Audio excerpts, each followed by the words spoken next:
Bueno, estamos aquí, vamos a presentar en esta sesión la parte de microbiota, gluten y celiaquía como parte de unos webinars de la gente de Regenera, y este es el tema que habló la licenciada o la investigadora Sari Arponen, que es la del libro de ¿Es tu microbiota idiota? Eh, bueno, el enfoque de esta presentación es hablar un poco del consumo de trigo, eh, qué factores contiene el trigo que nos pueden afectar y finalmente hablar de la celiaquía y cómo la celiaquía no es la única condición que nos puede llevar, o sea, por la cual tenemos que dejar de consumir gluten, sino que hay otras que se asocian y todos los cambios que puede tener a nivel de la microbiota intestinal. Esto es a modo general el resumen de lo que ella habló en la exposición. Déjame ver esta parte. Eh, como que los puntos más claves, lo voy a pasar porque es lo que voy a explicar durante la exposición.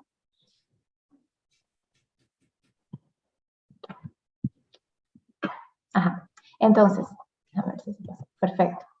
Eh, bueno, ella empieza hablando un poquito de la revolución neolítica desde hace 12.000 años, que se dieron cuenta que podrían sembrar trigo y algunas semillas, pero esto tuvo impacto en la salud de las personas propios de la agricultura, y el impacto más o menos es, por ejemplo, los que ella nombró: aumento del 50% de los defectos en el esmalte asociados a la malnutrición, aumento de 3 veces de lesiones óseas, por 4 en anemia ferropénica, condiciones de malnutrición unidas al confinamiento, reducción de una altura mediana, y todo esto se empezó a ver a partir de la agricultura, por el consumo y el impacto que tenían los cereales y las semillas.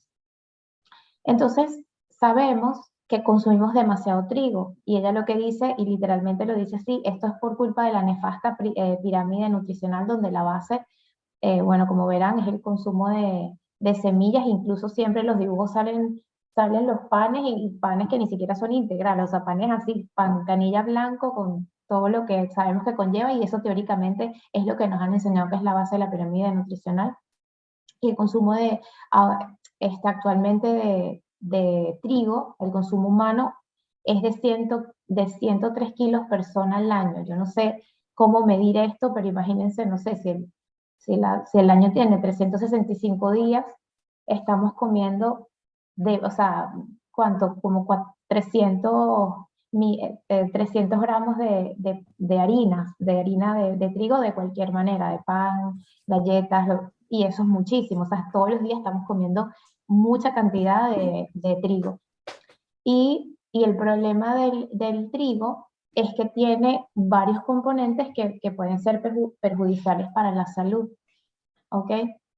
Y esto como que cuestiona si de verdad el trigo debería de formar parte de una dieta saludable. Entonces aquí hay algunas razones por las cuales el trigo genera efectos negativos en la salud.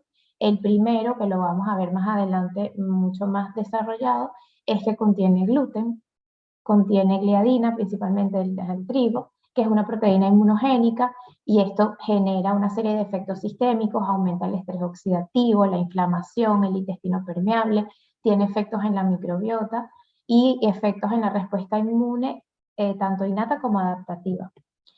También tiene péptidos opioides, no solamente las gluteomorfinas, sino otras que se llaman podrinorfinas, que también actúan en centros de dolor, o sea, disminuyendo el dolor, mejorando la parte de la memoria. O sea, tiene efectos como positivos para la salud, por eso nos sentimos bien cuando lo consumimos, y nos sentimos mal, nos da síndrome de abstinencia cuando lo dejamos de consumir. También tiene FODMAPs, específicamente los fructanos, que para algunas personas que tengan ya un sobrecrecimiento bacteriano, por ejemplo, va a generar síntomas intestinales como gases y distensión. Tiene lectinas, en este caso la aglutinina, que inhibe la reparación de las células epiteliales en el intestino, y también estimula la síntesis de citoquinas inflamatorias. Y también tiene inhibidores de la tripsina y amilasa. Esto es súper importante porque se inhibe la función de las enzimas pancreáticas o la función pancreática, y también genera respuestas inmunitarias inflamatorias. Por ejemplo, estimula la respuesta inmune innata, y también estimula la respuesta de adaptación de las células T.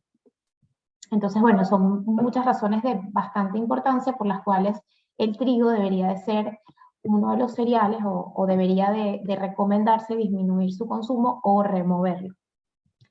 Y como vimos, es uno de los que consumimos todo el tiempo y que está figurado como en las recomendaciones o en las guías nutricionales como de buena alimentación.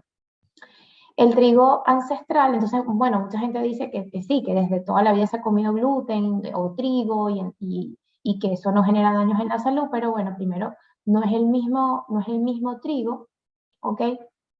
Ella lo que hace referencia es que el gluten del trigo ancestral no es que antes estaba en menos cantidad, sino que actualmente es más soluble, perdón, es menos soluble, ¿ok? Entonces, al ser menos soluble significa que es menos resistente a nuestras enzimas digestivas, ¿ok? Y en esta revisión que ellos hacen se observa cómo el uso de fertilizantes nitrogenados, que es algo que me pareció nuevo, o sea, nuevo que no lo había escuchado tanto, aumenta la cantidad de proteínas inmunogénicas del trigo, aumenta la cantidad o la disponibilidad de la gliadina. Entonces, bueno, en estas gráficas se ve, por ejemplo, en la primera, cómo está en la parte vertical, cómo es la concentración de gliadina en los cereales y cómo entonces ha aumentado, y abajo la fertilización y se ve cómo hay un aumento, pero en la otra se ve como la cantidad de consumo eh, de trigo ha venido aumentando, pero nunca es proporcional a la disponibilidad de las gliadinas contenidas, ¿ok? O de la ingesta de gliadinas. Y esto se debe entonces a la presencia de los fertilizantes que aumenta muchísimo esa disponibilidad de las gliadinas.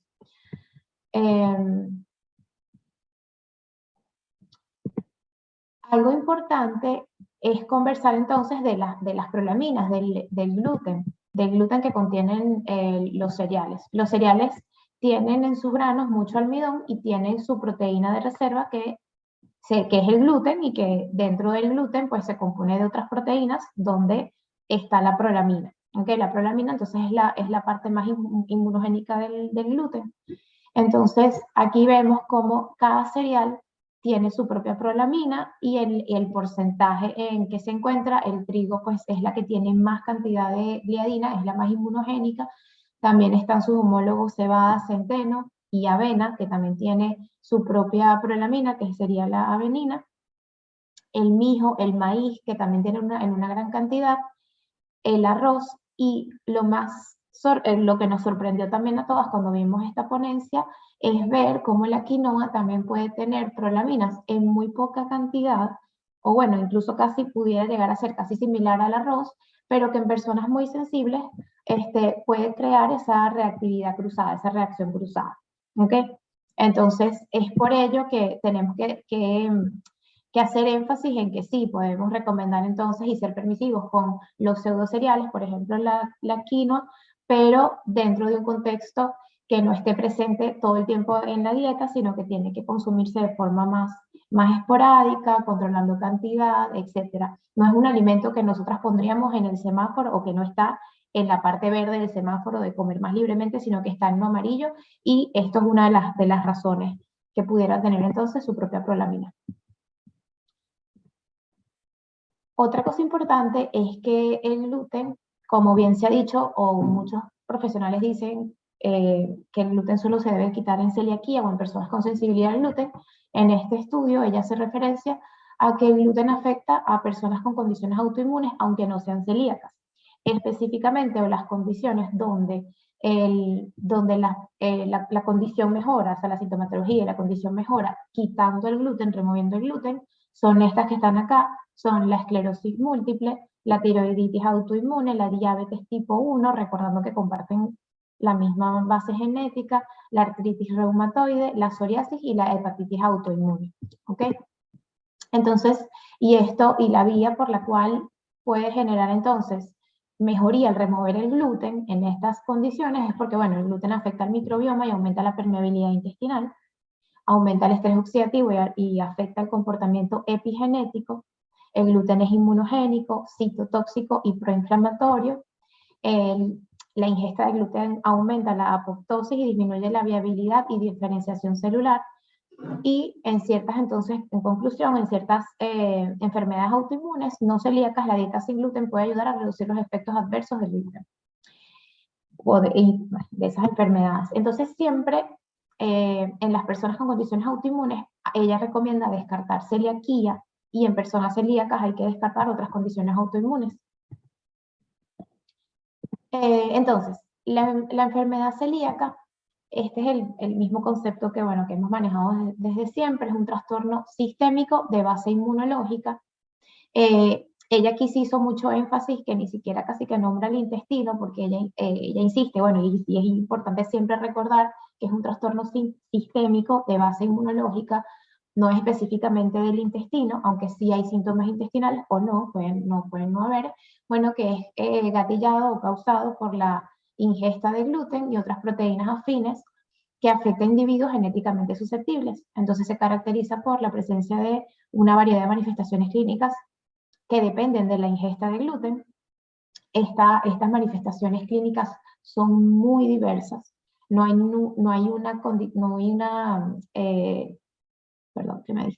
una característica específica para la celiaquía, algún síntoma específico de la celiaquía.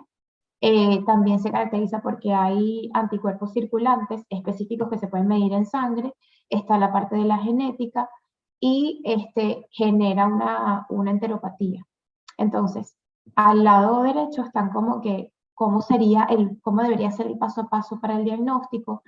Eh, Primero siempre, bueno, hacer una buena historia clínica y revisar toda la parte de antecedentes, la exploración de síntomas. En base a eso, entonces, revisar los anticuerpos, bueno, recomendar que se hagan los anticuerpos para la celiaquía. Si llegan a ser negativos, pero hay una gran sospecha de enfermedad clínica, son pacientes o son familiares de pacientes celíacos, entonces hay que ir a la genética, hay que confirmar con biopsia de duodeno u otros diagnósticos alternativos. Y también, además, u otra cosa es que una vez completado el estudio, o sea, hay que hacer una dieta sin gluten y evaluar en 6 meses. ¿Ok? Eso es más o menos el paso a paso de lo que se debería de hacer ante la sospecha de una enfermedad de la condición celíaca. Entonces, pero el diagnóstico no es tan fácil de hacer, porque hay varias, ya vamos a ver que hay varias como que cosas que pueden no ser específicas de la celiaquía o de los anticuerpos o de la parte genética.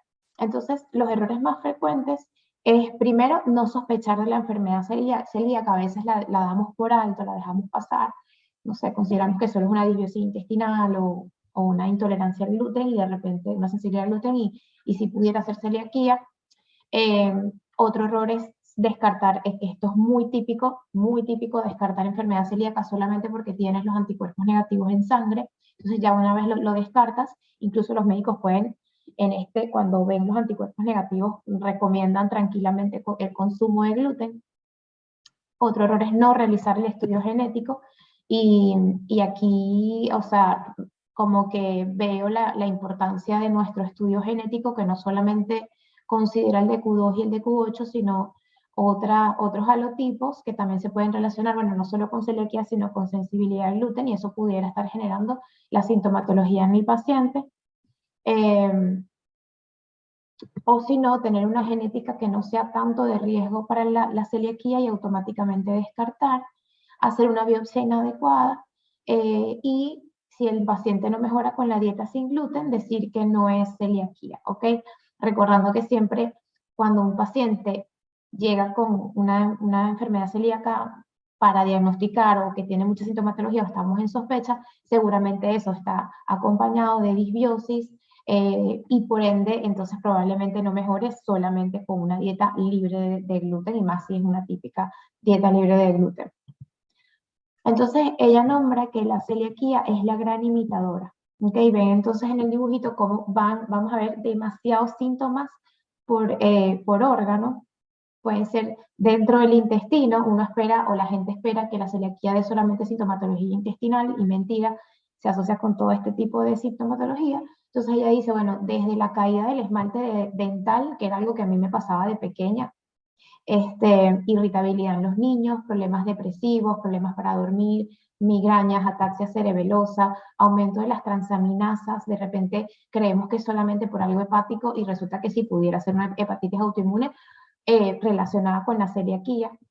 Fibromialgia, los síntomas de la fibromialgia se relacionan muchísimo con los síntomas que se ven en la celiaquía, porque hay fatiga, hay mucho dolor en el cuerpo, dolor en articulaciones, dolor muscular, y eso es lo que también percibe un paciente con fibromialgia, capaz de hacer un diagnóstico casi errado, pudiera ser una celiaquía que se puede corregir haciendo una buena dieta sin gluten. Eh, bueno, anemia ferropénica es muy típico y casi que de último están los síntomas digestivos. A veces el paciente puede estar o no sentir casi síntomas digestivos y estamos ante la presencia de una celiaquía o simplemente creer que la celiaquía puede dar diarrea y bajo peso y mentira porque puede dar también exceso de peso. Entonces es la gran imitadora porque vieron que no hay ningún síntoma específico, pudiera tener cualquiera y puede el paciente tener como un diagnóstico errado. Por eso es que siempre hay que sospechar de la celiaquía.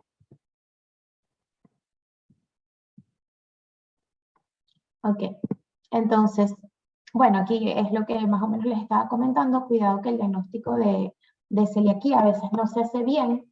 ¿Por qué? Bueno, porque hay ciertos pasos y hay un paso a paso en todas las guías de diagnóstico de celiaquía, hay un paso a paso, pero bueno, se comienza por la clínica, pero vieron cómo es la clínica, que puede ser imitadora, no existe clínica específica.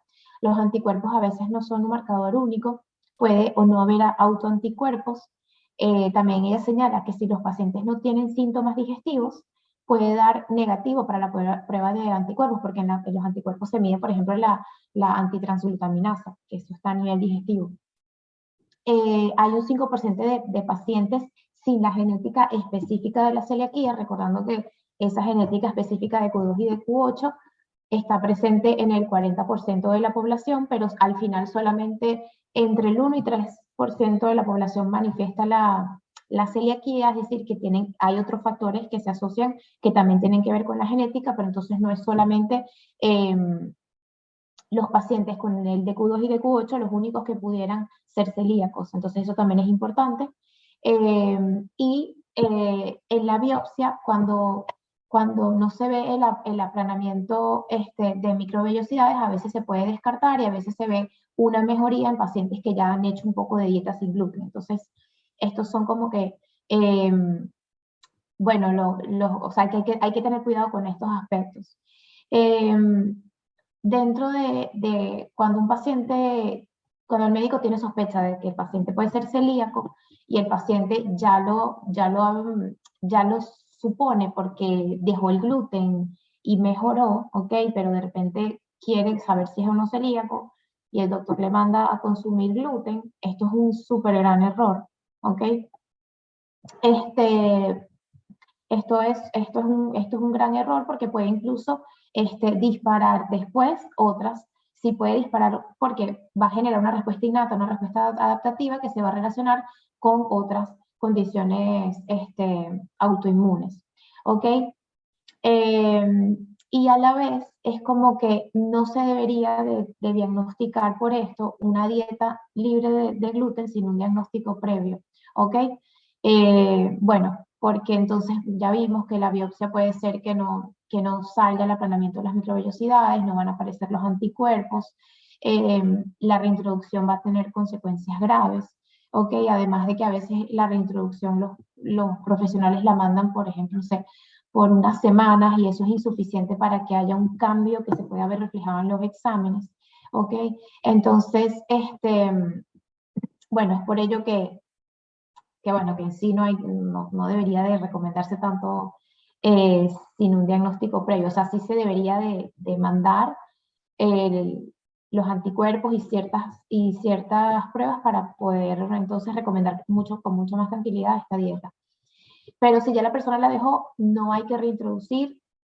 Ella recomienda, si ya la persona la dejó, bueno, bien, y que hay una prueba que es la prueba de citometría de flujo, incluso basarse en la genética para poder hacer diagnóstico, pero no pedirle al paciente que reintroduzca. Creo que la de citometría de flujo, que luego que te hacen la biopsia, puedes hacer citometría de flujo. Creo que necesitas el material biológico para poder hacer citometría y contar Para las biopsia. células, linfocitos intraepiteliales. Creo que va por allí. Ok, pero no es algo que usualmente hacen. O sea, creo que habría que, sí, hacer la biopsia y entonces, ok, gracias, Doc. Entonces, ¿y cuáles son los disparadores ambientales que van a hacer que se manifieste la enfermedad celíaca? Bueno, vemos en esa pirámide cómo más que la genética es el consumo que tenemos actual de gluten, que es muy alto, ¿ok?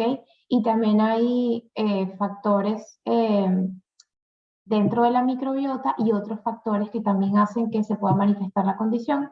Por ejemplo, entonces tenemos la introducción precoz de cereales con gluten. Hay estudios que hablan de bueno, la introducción en niños menores de 5 años, cómo puede entonces hacer que a corto plazo se manifieste aumento de los anticuerpos, eh, aumento de la ingesta de gliadinas, como vimos con la nitrogenación, no me acuerdo el nombre, bueno, eso, eh, aumenta entonces la disponibilidad de estas gliadinas dentro del trigo. Eh, Hay otros aspectos tóxicos, este me llamó mucho la atención, que es la transglutaminasa microbiana, que está en muchos productos alimenticios y no se declara. Eh, el glifosato, que tiene un efecto negativo en la microbiota, entonces, ¿qué hace? Por ejemplo, disminuye las bifidobacterias que son necesarias para descomponer el gluten y disminuye los lactobacilos, ¿ok?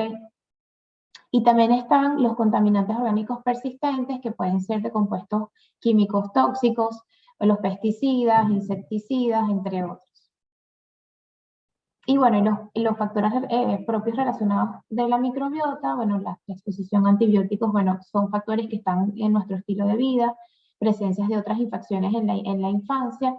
Y bueno, y sí he visto también que la lactancia materna exclusiva no parece que sea suficiente para proteger de la celiaquía, o sea, es un factor independiente de. Y bueno, y tener disbiosis intestinal. Esto se los puse para que vieran un poquito lo que haría el glifosato. El glifosato.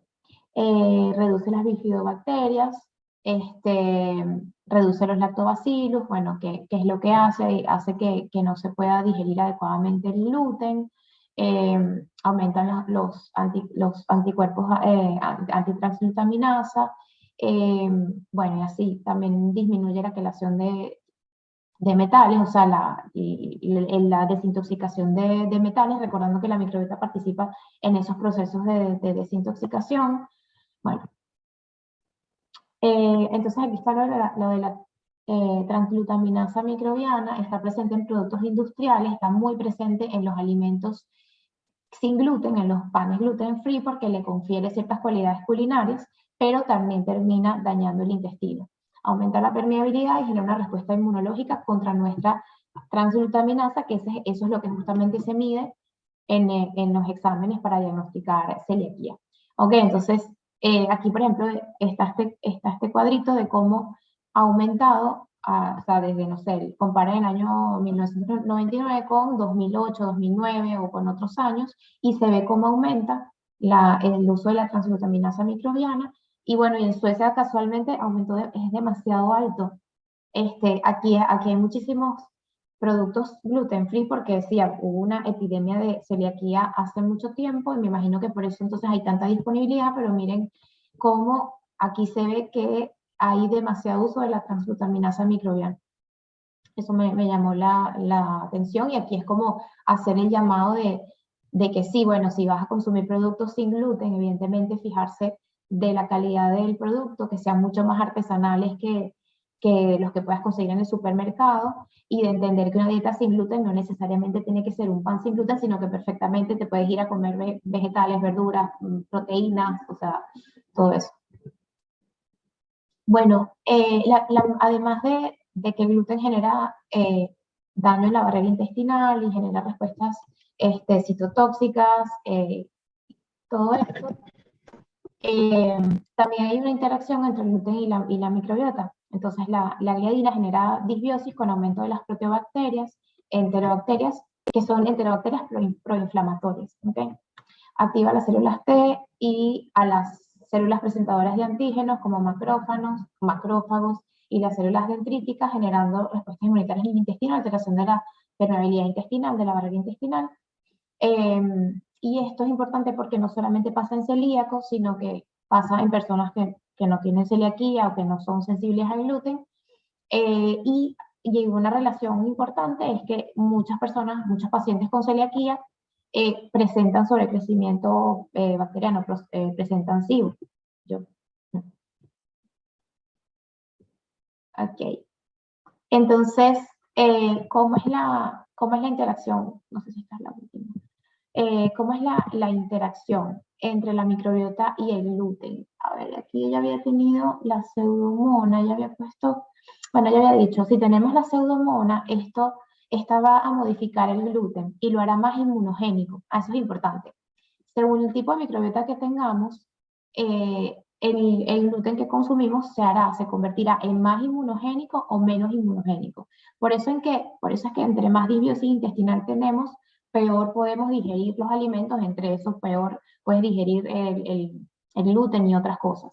Entonces, bueno, aquí se ve la diferencia entre la pseudomona, lo modifica y lo hará más inmunogénico, pero si tenemos más lactobacilos y bifidobacterias, que usualmente es lo que menos tiene la gente actualmente por todo el tema de tóxicos, de estrés, de alimentación inflamatoria, esto disminuye muchísimo. Y bueno, si tuviésemos más de eso, los péptidos de gluten son detoxificados y se van a presentar al sistema inmunológico de una forma no tan inmunogénica. ¿Ok? Entonces, bueno, eso es importante verlo.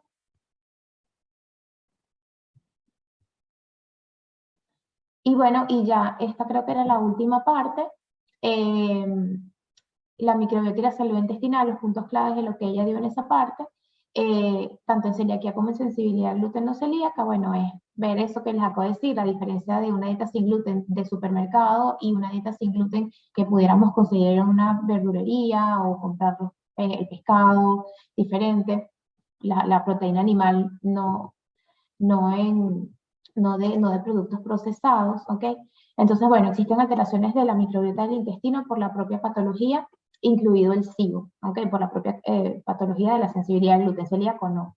Las alteraciones de la microbiota pueden desencadenar la patología o aumentar la gravedad de sus manifestaciones y mecanismos de acción. Entonces, bueno, siempre que llegue un celíaco hay que trabajar con la microbiota intestinal, no solamente quitarle el gluten de la dieta, así como lo hacemos nosotros en nuestro tratamiento, nuestro protocolo de celiaquía. Pueden surgir alteraciones de la dieta por la dieta sin gluten cuando se realiza de forma inadecuada. Y eso es súper importante porque hay estudios que hacen referencia a que una dieta sin gluten puede, pues, no sé, elevar la diabetes, puede elevar el riesgo cardiovascular, y es porque obviamente si yo me voy a una dieta sin gluten del supermercado, pues va a tener muchos añadidos, no sé, azúcares, grasas saturadas, otros cereales, y lo que hablamos de la transglutaminasa microbiana, y eso va a generar inflamación intestino permeable. ¿Okay? La disbiosis es responsable en parte de la falta de respuesta, la disbiosis es responsable en parte de la falta de respuesta completa a la dieta sin gluten. Eso siempre pasa, o sea, el paciente llega con la dieta sin gluten y no ve mejoría y porque tiene disbiosis. Y también a las otras manifestaciones, consecuencias de la permeabilidad intestinal y de entender que la celiaquía y la sensibilidad al gluten son condiciones sistémicas, no solamente dirigidas al intestino, y bueno, como mala absorción de nutrientes que va a generar, bueno, a pérdida de la densidad mineral ósea, a la anemia, etc. Y bueno, y el exceso de permeabilidad intestinal es un hallazgo común en los pacientes celíacos y con sensibilidad gluteno-celíaca, tengan o no tengan la dieta sin gluten, y esto pudiera también deberse a una disbiosis que pudiera estar presente en ellos y por eso mantener esa permeabilidad intestinal aumentada. Entonces, bueno, para cerrar, yo creo que como conclusión es importante, uno, siempre considerar la enfermedad celíaca, y más en nuestros pacientes que llegan muy cargados de síntomas por todas partes, por todos los órganos, de todo tipo, mentales, psicológicos, corporales, dolores, o sea, síntomas muy inespecíficos que no responden ni a un tratamiento dado por el doctor y que tampoco tienen ningún diagnóstico. Entonces, siempre sospecharse de la enfermedad celíaca, recomendar hacer descarte, pero comprendiendo que no es fácil hacer el diagnóstico, ¿ok? Si el paciente ya llega con dieta sin gluten, no introducir el gluten para hacer un diagnóstico, sino que utilizar el otro método diagnóstico para saber si se puede descartar enfermedad celíaca o no. Ahí lo único importante que siempre digo es que en la dieta sin gluten, en la dieta para celíacos, a diferencia de la dieta para una persona que solamente tenga sensibilidad al gluten, es el tema de las trazas. Entonces, por eso es importante considerarlo. Siempre va a haber una tríada entre la microbiota intestinal, la permeabilidad intestinal y lo que comemos, en este caso el gluten, van de la mano, y por eso es que se relacionan con tantas otras condiciones autoinmunes. Los productos procesados van a tener o tóxicos u otras moléculas que van a hacer que se haga más biodisponible y más inmunogénico ese gluten dentro del alimento. Por eso es que siempre tenemos que recurrir a los productos naturales, orgánicos, y esa es la verdadera dieta sin gluten. Entonces, bueno, listo.